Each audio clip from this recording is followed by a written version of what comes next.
Bienvenidos a una nueva entrega de Facebook Live de Futuro, con siempre una muy buena entrevista, siempre un muy buen contenido relacionado al mundo de la música. Y en esta ocasión abrimos la transmisión ya para nuestro Facebook Live para que se conecten inmediatamente y le avisen a todos, a sus amigos y amigas, parte de la comunidad de Futuro, para que les avisen y les comenten que a partir de este minuto presentamos al señor Ángel Parra. Bienvenido, Ángel Parra. Nuevamente a Futuro, un amigo de la casa. ¿Cómo estás? Con Elvis ahí acompañándote. Muy contento, con Elvis acá que me está protegiendo en este año tan raro, pero la Radio Futuro siempre apoyando la música chilena y de verdad que me siento en casa, así que contento de lo que está pasando pese a este encierro que nos ha llevado a estar en un estado mental bastante curioso que no estábamos acostumbrados. Yo creo que para la gente joven debe ser bastante más fuerte y bueno, aquí estamos sobreviviendo bastante bien, con creatividad, con ganas de salir adelante con los años difíciles que estamos viviendo. Y te veo también muy bien protegido, muy bien resguardado atrás con toda esa cantidad de guitarras, así que en peligro no estás. Sí, acá estoy ahí en mi centro de operaciones creativas al máximo, así que bueno, acá me la he pasado, acá me la he tenido que arreglar haciendo clases por Zoom, clínicas de guitarra, las primeras, igual es anecdótico, pero entretenido como contar que para todo el mundo fue un desafío, ha sido difícil, las primeras veces que hicimos esto con gente, uno se frustraba, entonces claro, una de las cosas que se puede decir que ha traído buena la pandemia, que son pocas en realidad, es que este desafío tecnológico nos ha puesto a todos como más alerta. Cuando hacemos clases tenemos que ser más concentrados, enfocados, etcétera. Así que es de las pocas cosas que se podrían destacar como positivas, diría yo, de esta pandemia. Bueno, y el motivo de esta entrevista tiene que ver con algo que de alguna manera ha sido tu proyecto personal desde mucho tiempo. Desde hace un par de años lo reactivaste de forma importante con cosas que hiciste acá en la radio, conciertos, presentaciones que te volvieron a poner en el escenario. Estoy hablando de El Ángel Parra Trío, ese proyecto, y es porque hoy día, precisamente hoy día viernes, pasó, o a partir de la medianoche, pasó algo muy importante y que finalmente se dispuso de todo el catálogo de Ángel Parra Trío en Spotify, lo cual obviamente para todos los que somos fanáticos de tu música es una alegría enorme. ¿Cómo se gestó eso? ¿Y qué significa para ti todavía, obviamente, el Ángel Parra Trío? Yo diría que la banda más importante, donde siempre me recuerdo que la primera banda con la que firmé un contrato fue Ángel Parra Trío. Después, por haber firmado este contrato en el sello Alerce, apareció la posibilidad con los tres que fueron posteriores a esa firma de contrato para que la banda Los Tres pudiera también tener un contrato y que la música popular de Los Tres empezara a sonar por fin con un disco homónimo, pero Ángel Parra Trío es el que lleva la delantera en eso, y bueno, lo bueno que tiene esta banda es que siempre vino a nutrir como de un lado que yo no podía desarrollar en Los Tres, que tenía que ver con, obviamente, con la performance jazzística, el virtuosismo, las ganas que yo tenía de tocar.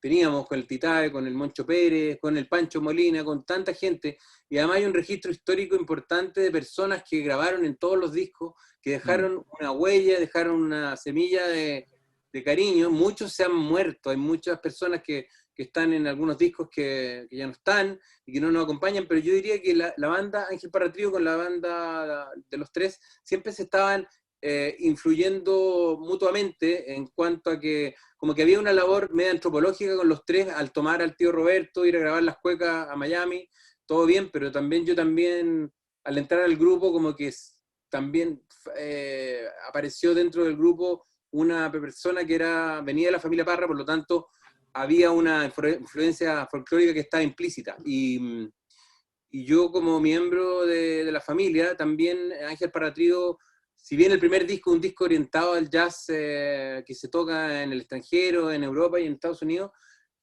con el Titae siempre teníamos como la intención de investigar en nuestro repertorio. Desde el segundo disco empezamos pero yo diría que lo que pasaba con Los Tres en los escenarios, en la Jane Fonda, se empezó a como generar como en las pruebas de sonido, cuando estaba Rabanito y a Rafael Traslaviña, como Ujú. resulta que los músicos tocaban jazz, era muy bonito porque en la prueba de sonido empezamos a hacer una jam antes de la show de la noche, y ahí aparecen todas las personas que forman parte del gran repertorio de Ángel Parra Trío.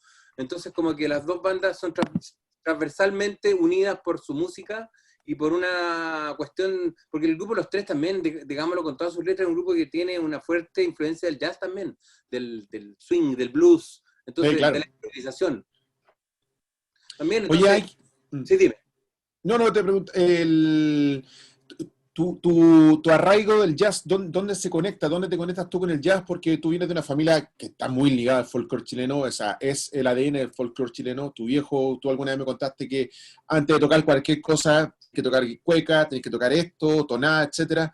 Pero ¿de dónde nace? ¿Dónde fue tu primer interés cuando tú dijiste, wow, esta música me llama la atención? Aquí hay gente que va para otro lado, obviamente, que es otro lenguaje. ¿Cuándo fue? ¿A qué edad cuando descubriste que el jazz también era parte de tu pasión, como el rock, como la cueca, como todas las músicas que tú tocas?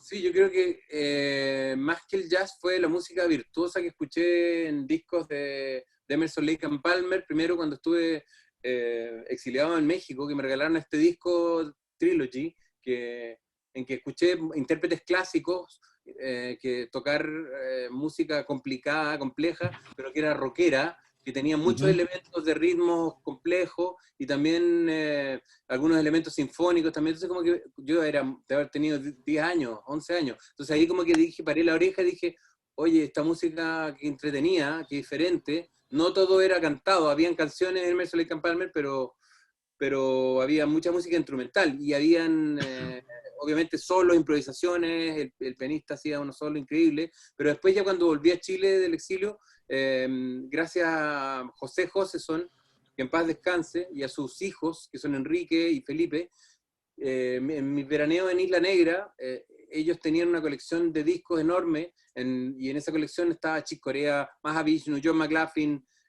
Joe Pass, y ahí empecé a escuchar, yo diría a los 13 años, a los grandes intérpretes de jazz, de todos los estilos, del jazz rock, pero también de lo más tradicional. Entonces Ujú. ellos fueron una influencia potente en mi vida, pero yo diría que el impulsor de mi, y el que me motivó a tocar jazz también es un profesor que se llama Rodrigo Pablaza, que acá en Chile me dijo, tú tenés talento para esta cuestión. Yo ya que había sido rechazado en la escuela de la católica, como del conservatorio, fue bien bonito que yo partiera con el jazz, con estas clases particulares antes de irme a Europa. Y él me dijo, oye, esto es lo tuyo, y como que aparecen esos mentores en tu vida que te dicen, esto es lo tuyo, tú tienes talento, te apoyan, te dan un impulso. Entonces, también la vida te trae muchos mentores que van siendo desde amigos hasta gente que tocaba mejor que tú y te transmite su energía porque te motiva a tocar mejor la guitarra, etcétera. Entonces, ahí ya Rodrigo Pablaza, quien les decía que es un gran compositor y guitarrista chileno, arreglador, me pasó los discos de Django Reinhardt, me grabó en cassette Joe Pass, y ahí ya mi mente ya empezó a cambiar definitivamente porque yo empecé a estudiar música seriamente, como en segundo medio, y ahí yo ya tenía claro que iba a estudiar música, y después aparece el gran Pat Metheny en mi vida, que Pat Metheny también, cada día lo reconozco más como una influencia importante, porque si bien me gustaba todo esto, que era medio rockero, jazz rockero, también la influencia del Gato Alquinta, es verdad, pero Pat Metheny con sus discos, los primeros discos, Off-Ramp y Travels, donde también aparece este sonido de guitarra limpio, también era algo nuevo, y después cuando ya fui a estudiar a Francia, para hacerte la corta, ahí como que me fui poniendo más tradicional con el jazz, como que Ya. quise dejar de lado toda esta cuestión y me puse a estudiar y empecé a irme a la música de los años 40, 50, durante 3 o 4 años, y ahí cuando volví de Chile, de Francia, conocí al Titá y al Pancho, bueno, primero conocí al Álvaro, en la Negra Esther, y de ahí empezamos a compartir esta influencia. A ellos les gustaba Wes Montgomery, Barney Kessel, Joe Pass también, Stan Kenton, y millones de discos que eran todos de música que venía de los años 50, entonces ahí compatibilizamos súper bien. Y el primer disco de Ángel Parra Trío tiene esa influencia, pues Mm. la influencia clásica del jazz. Ahí en ese primer disco, que es ese que está acá, Esa cassette este es, maravillosa. Sí, este es del año, por si acaso. Aquí viene justamente este jazz clásico, pero también es lo que tú decís, jazz rock también acá hay como una fusión más grande. Alan Holdsworth, me imagino también que es de esos nombres que influenciaron en este tipo de sonido. Sí, bastante raro porque ese disco tiene, bueno, a un Cristian Cuturrufo de que haber tenido 17 años, bueno, está Marcos Altana, gran saxofonista, papá de Melissa Altana, bueno, Pedro Green, Pancho Molina, una lista no menor de gente invitada al disco, y bueno, yo como que traté de tirar toda la carne en la parrilla, composiciones que tenían que ver con el jazz, pero también están estos otros temas que se alejan totalmente de la influencia tradicional del jazz y que tienen más que ver con lo que dices tú, con Alan Holdsworth. Entonces, era una manera como de aprender grabando. Yo creo que es lo que todos los músicos queremos hacer cuando somos jóvenes, de quemar etapas y uno tiene ganas de ser Alan Holdsworth, al día siguiente de ser Pat Metheny. Entonces, como normal, y tuve la suerte de que era muy chico y de que el sello Aler se dijo, ya, hagámoslo, porque además que con humildad lo digo, no había en ese momento ninguna banda chilena de jazz. Ya habían habido grandes grabaciones en los años 50, Omar Nahuel, esos vinilos que tiene usted, Sí. grandes jazzistas chilenos, pero digamos que después del apagón, de la dictadura y todo eso, recién estaba como resurgiendo un poco la música en Chile y súper bonito ser como parte de ese despertar de músicos jóvenes a los cuales igual siento que dejamos un legado importante de input para que salieran muchos músicos jóvenes que hoy en día son unos virtuosos y que tocan increíble. Bueno, mucha de esa generación son, de alguna manera, son hijos de tu trabajo con los tres, pero también hay una gran, importante generación que son hijos, herederos de tu trabajo con Ángel Parra Trío, porque de alguna forma lo que se hizo con los tres fue importante, pero cuando vino, es como que tú tuviste siempre tu trabajo permanente paralelo, tu proyecto paralelo, entonces cuando vino el final de los tres, el año 2000, o 99-2000, tú pudiste explotar con todo el Ángel Parra, y no solo explotarlo, sino que ahí publicaste quizá uno de los discos más populares, que fue este en vivo, La Hora Feliz, y que de alguna manera te puso con los pies de manera sólida, ¿no? Como decir, soy Ángel Parra, está bien, tengo una historia con los tres, pero me la puedo solo también, tengo mi propia historia y puedo seguir adelante, y eso fue la demostración de estos álbumes con La Hora Feliz, ¿no? Sí, sí, qué bonito como lo planteas tú, porque efectivamente, bueno, nos quedamos un poco en ascuas, por decirlo menos, con el Titae cuando el Álvaro frenó la banda. No nos esperábamos que iba a ocurrir esto, no teníamos claro cómo íbamos a enfrentarlo y de repente, yo lo entendí antes que el Titae incluso, y nos juntamos por ahí en un café en Providencia y como que dijimos, o sea, el Titae como que le cayó la chaucha harto después que a mí, y dijimos, nos juntamos, dijimos, oye, tenemos que seguir adelante, hacer cosas. Bueno, y por suerte aparecieron personas que tenían financiamiento para grabar este disco que fue ambicioso. Fueron 4 sesiones que se hicieron en el Teatro Oriente y una industria tabacalera que no tenían que gastar la plata porque tenían que invertir en otras cosas para reducir sus impuestos. Nos pusieron plata para poder tener esta producción enorme, que hoy en día llevarla a cabo sería como casi imposible, insólito, y yo justo en ese momento me pude desligar del contrato que tenía con Alerce, porque con Alerce ya habíamos grabado el disco homónimo, habíamos grabado Patana, Piscola Standards, habíamos grabado Tequila, No Junta ni Pega, ya llevamos 1, 2, 3, 4, 5 discos. Entonces, No Junta ni Pega fue el 2000, y ahí como que encontramos, bueno, también apareció una persona importante que me ayudó también, que fue Carlos Fonseca. Así que Carlos Fonseca nos conectó con Warner y logramos entrar a Warner. Fue muy raro que un grupo de jazz chileno entre a un sello grande, muy extraño, pero bueno, nosotros teníamos también la infraestructura asegurada con este disco porque pudimos financiarlo nosotros mismos, y por eso soy dueño del máster, porque nos conseguimos las lucas para poder hacerlo. Y ahí está la Carmen Corena, está Rabanito, está Rafael Traslaviña, está el tío Lalo, está Buddy Richard, está Julián Peña, está Mikey Mardones, está el Parquímetro, el Cristian Cuturrufo, mi hermana, Silvio Paredes con su grupo Los Mismos, excelente, Bitman y Roa. Entonces es un disco que el disco mismo es muy importante. Camilo Salinas también. Camilo Salinas, Raúl Camilo Morales, Salinas. que nos vienen a...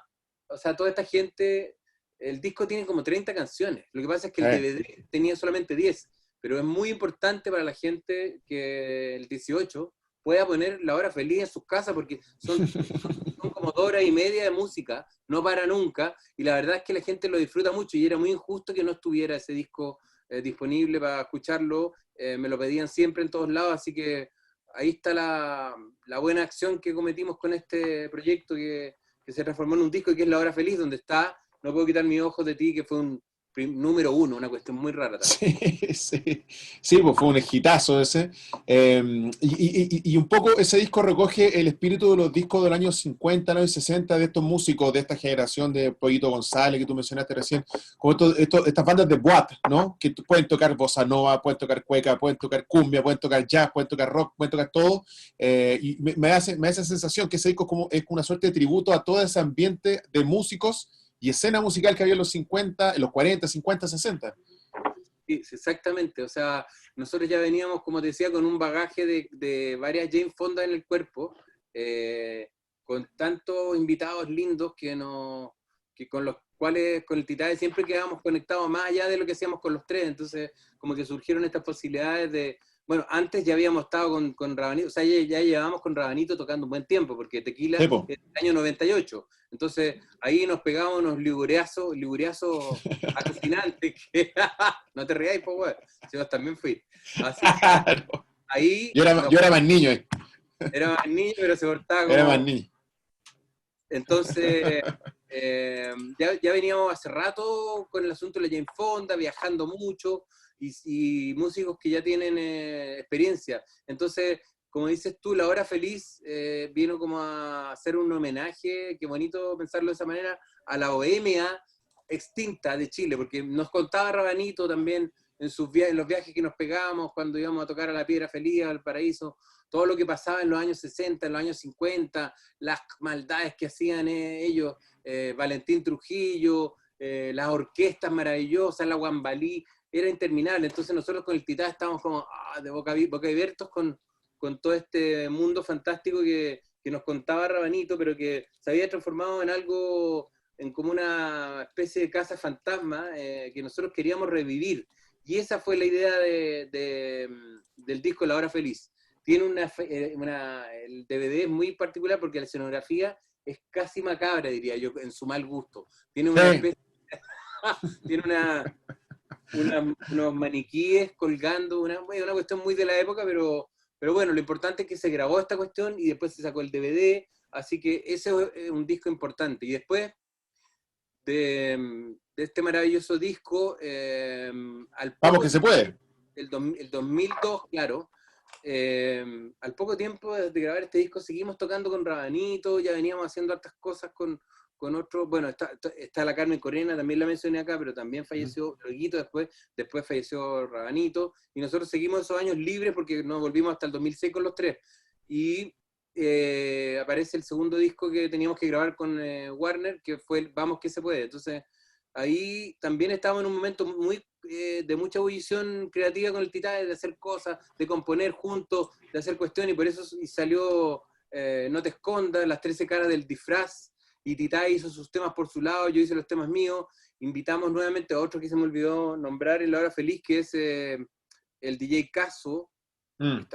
no, perdón, en La Hora Feliz está Beatman, pero en Vamos que se puede, invitamos a DJ Caso, aquí son unos remixes, que son históricos también, y Vamos que se puede un disco largo, tiene, no sé, como 16 canciones, y donde está No te escondas, que es otro hit que la gente recuerde siempre. Cuando las canciones son buenas, nunca da lata escucharlas. Y eso es lo bueno de esa canción, que como que quedó. Y vuelvo a mencionar a Julián Peña como mi voz favorita de los cantantes que han pasado cerca mío. Creo que Julián Peña es el que me da más en el gusto por tenía una facilidad para cantar jazz increíble y nunca estudió música, y tiene un talento como compositor enorme, y un desplante escénico que nadie se lo puede igualar. Mm. Así Sí. que esas cosas no se dan muchas veces al mismo tiempo, así que muy bonito. Y siempre después lo que vino después, que fueron obviamente Vamos que se puede, Playa Solitaria, un año más, empezaron también, siguieron en esta ruta de seguir trabajando con gente, pero en el fondo da la impresión que ustedes se transformaron como en una banda soporte de grandes referentes que ustedes quisieron destacar. Estoy hablando de Óscar Arragada, estoy hablando de Valentín Trujillo, figuras de ese tipo, que volvemos a la misma época de los 40, los 50, pero donde ustedes como que se ponen al servicio de esos músicos, ¿no? Bastante, sí. Sí, porque mira, nosotros cuando partimos como que le dimos el gusto a los jazzistas y a la crítica chilena del jazz, en que nosotros tocábamos muy bien, que tocábamos, teníamos el grupo Los Tres, pero que hacíamos jazz y que el primer disco era así, Patana, tenía también chinquitín, chinquitín, todo ordenado con la banda, después Piscola Estándar también seguimos, chinquitín, chinquitín, pero en Piscola Estándar habían pequeños detalles que hacían, por ejemplo, hay una canción en que hay un sonido de un vinilo que está dando vuelta todo el rato, Mm. que a un crítico le llamó la atención y que lo encontró de pésimo gusto. Entonces como que empezamos a experimentar también con el Titán en cosas que no habíamos hecho. Y yo diría que después ya empezó como a darnos cada vez más ganas de sorprendernos a nosotros mismos con lo que estábamos haciendo, no repetirnos. Y ese fue un patrón que se mantuvo en el trío, como que queríamos, como dices tú, darle el espacio a los grandes ídolos de la interpretación musical que habían tocado en los años 50 y que nos enseñaran también cómo lo hicieron ellos, porque por qué tocaban tan bien, había que quedarse callado, escucharlo, que te enseñaran, que te dijeran, mira, Angelito, esta versión, Valentín Trujillo con su, bueno, la guitarra de Óscar Arriagada, ni hablar, entonces como que nos surgió en forma natural, pero viendo desde el punto de vista así, sociológico, algunos musicólogos nombraron la palabra, hablaron de posmodernismo, hablaron de muchas cosas, como que trataron de definir nuestro camino creativo, y fue curioso Ujú. verlo, pero tenía razón, porque ya no era solamente tocar bien los estándares, saberse la escala e improvisar fluidamente, sino que empezamos a abordar repertorio chileno y a coquetear con la música popular y a tener una relación con los chilenos que ninguna banda chilena había tenido, de jazz me refiero. Sí, o alguna cercanía.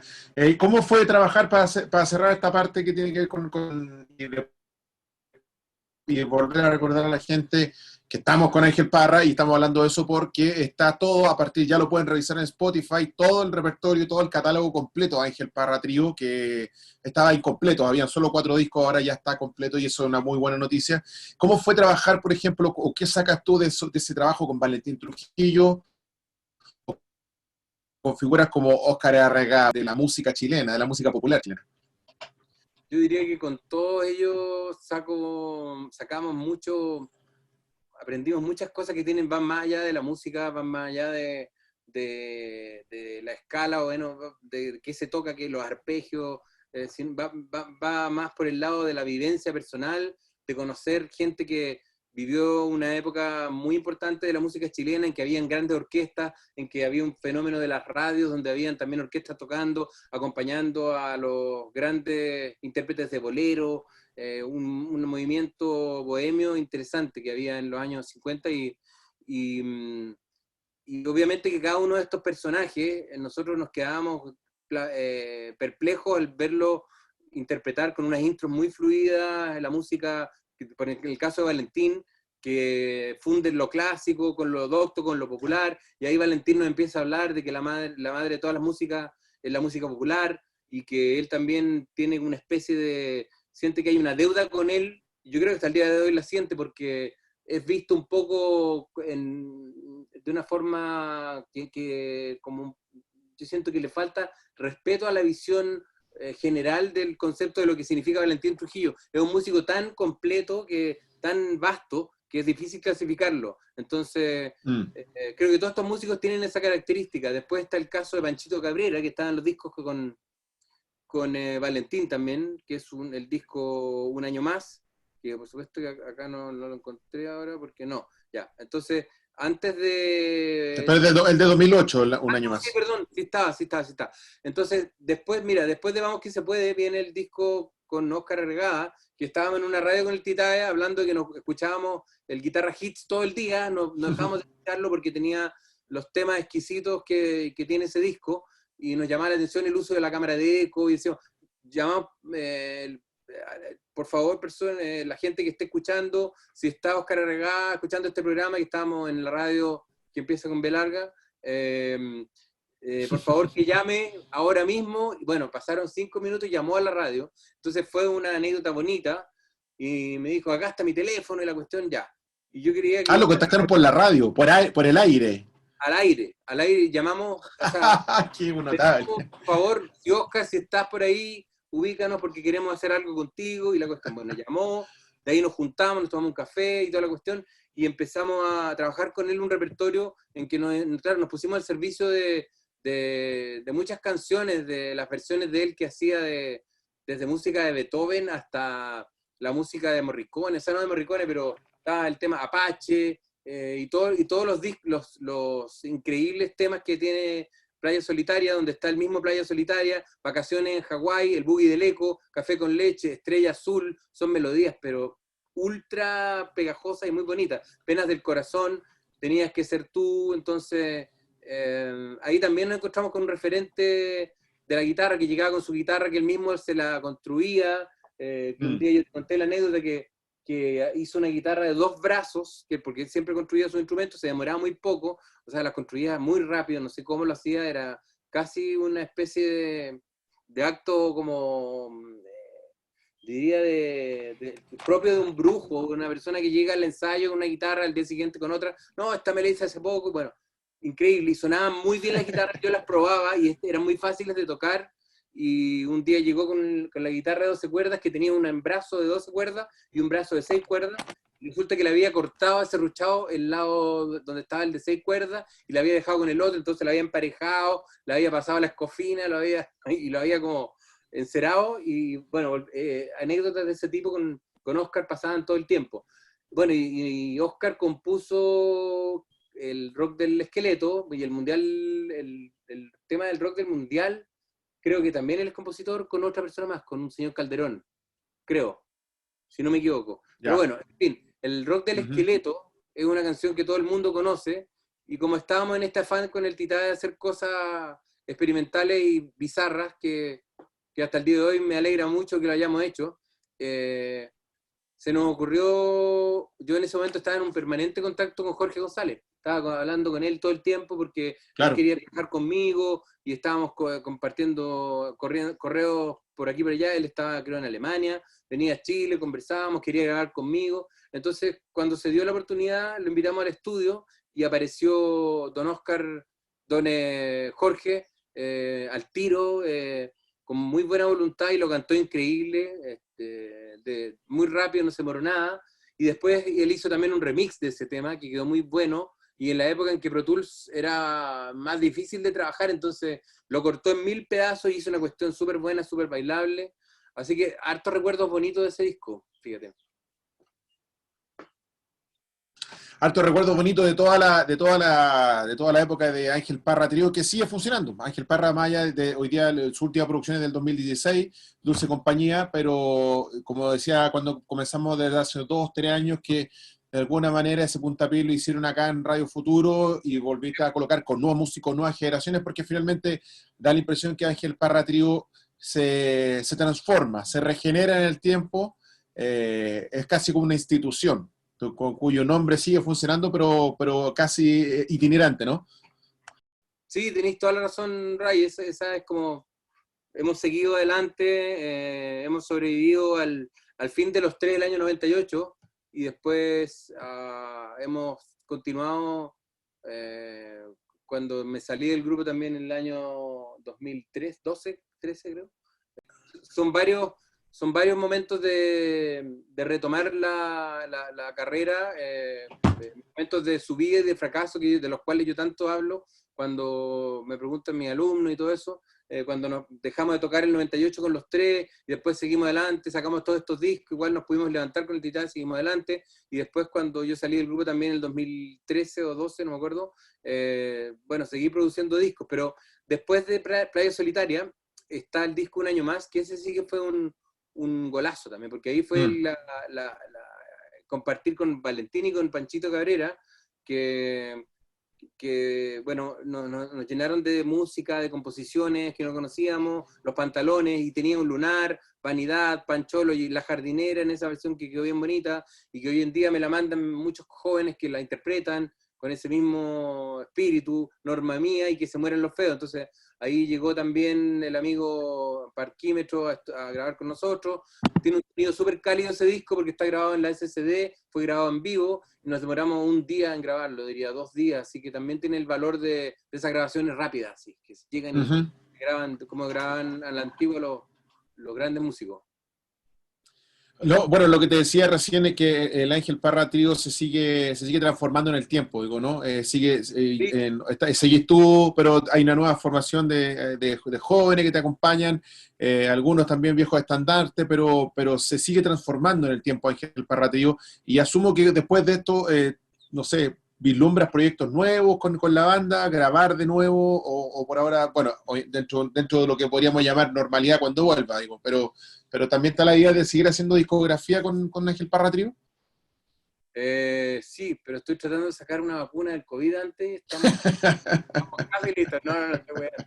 Lo que estoy planeando es un disco de canciones, bueno, antes que nada yo estoy ahora dedicado a grabar un disco de guitarra acústica que me tiene bien contento, que no tiene nada que ver con el trío, pero es otra faceta mía de compositor y de guitarrista, guitarra acústica, que también yo creo que este año voy a estar en eso, pero también estoy empezando a darle forma a varias composiciones que tienen un espíritu como medio psicodélico, blues, rock, eh, y que no tiene ningún coqueteo con el jazz, ni con el contrabajo tanto, ni con el walking bass, sino que son discos eléctricos que tienen la intención de justamente de tener algunos coqueteos con la música de Jimmy Smith, eh, pero no complicarse a estas alturas de mi vida con la música, sino que buscar esa simpleza es lo que me interesa más, y ese es el desafío del próximo año. Un disco nuevo de Ángel Parra Trío que traiga este tipo de músicas que son referencias,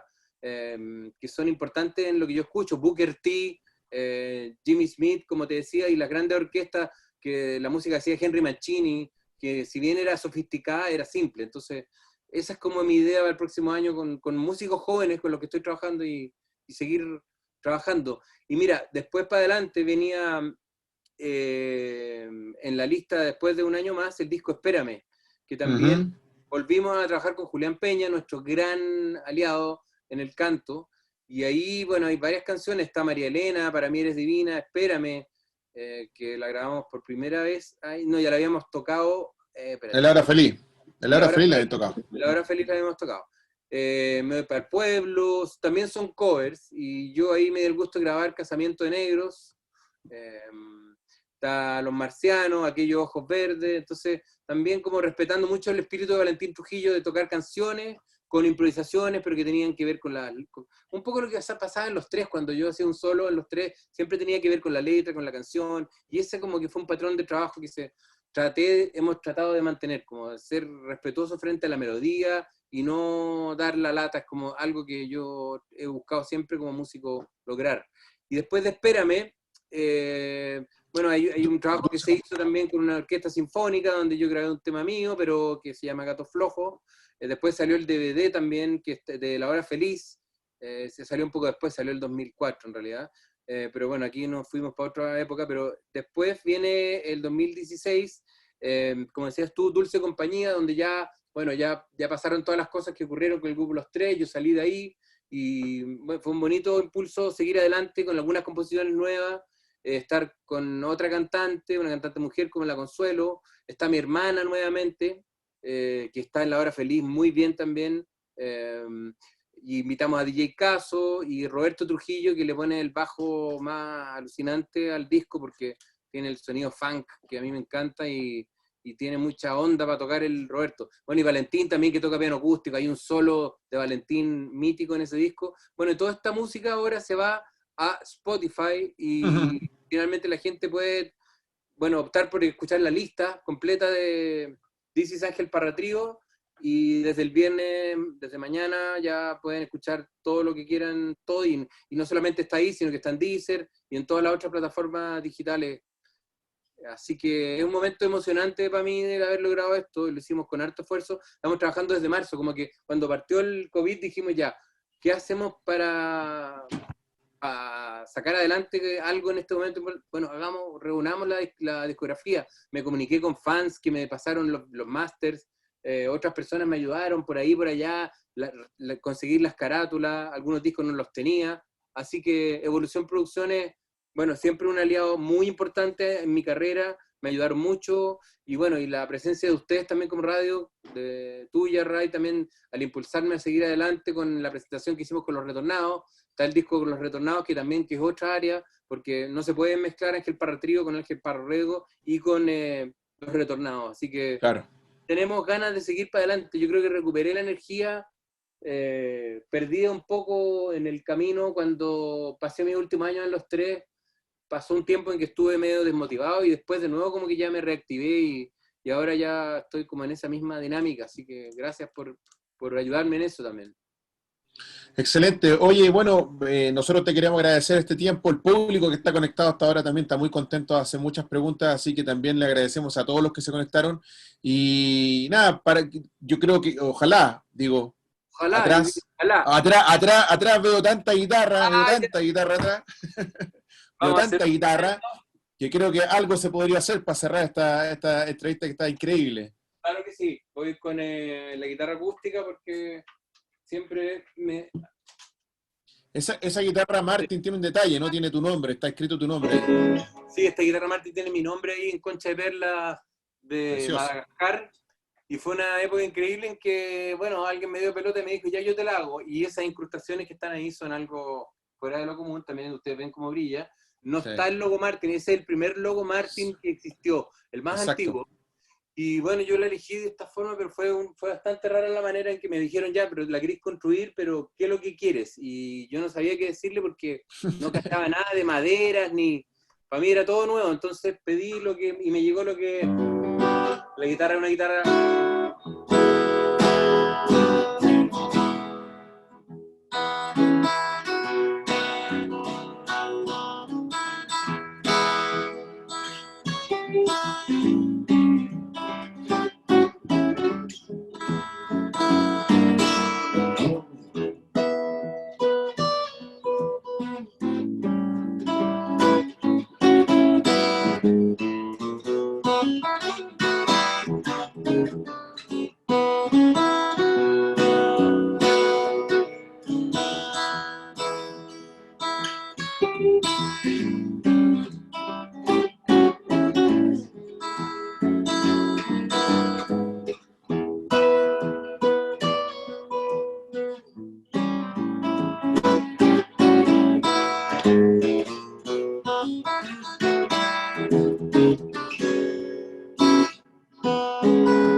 Gracias, muchachos. Yo sé que todo el público está aplaudiendo, así que Ángel, te despedimos y te agradecemos. Y le recordamos la invitación a la gente, a todos los amigos y amigas de Futuro, que ya está todo el catálogo de Ángel Parra Trío disponible en todas las plataformas digitales, en Deezer, en Spotify, en Lista, pero ya están todos los discos, así que esa es la gran noticia. Y felicitaciones por eso. Y nada, acá estamos y que siga todo adelante. Y bueno, ya nos volveremos a encontrar todos juntos como corresponde y como se debe, ¿no? Sí, qué ganas de estar ahí junto con usted, compartiendo, saludando a todos los amigos que están ahí en la radio, están todos en sus casas, pero bueno, arriba los corazones, chiquillos, y que el 18 sea lo más alegre posible. Ángel Parra, muchas gracias. Abrazo. Chao. Nosotros nos despedimos y nos reencontramos en otra oportunidad. Ya tendremos otra entrevista y otra instancia para volver a vernos acá, siempre a través de las redes digitales, con grandes invitados y ojalá con música en vivo siempre. Y obviamente, todo cubierto y protegido de eso. De Radio Futuro, la radio del rock. Que estén bien. Chao, chao.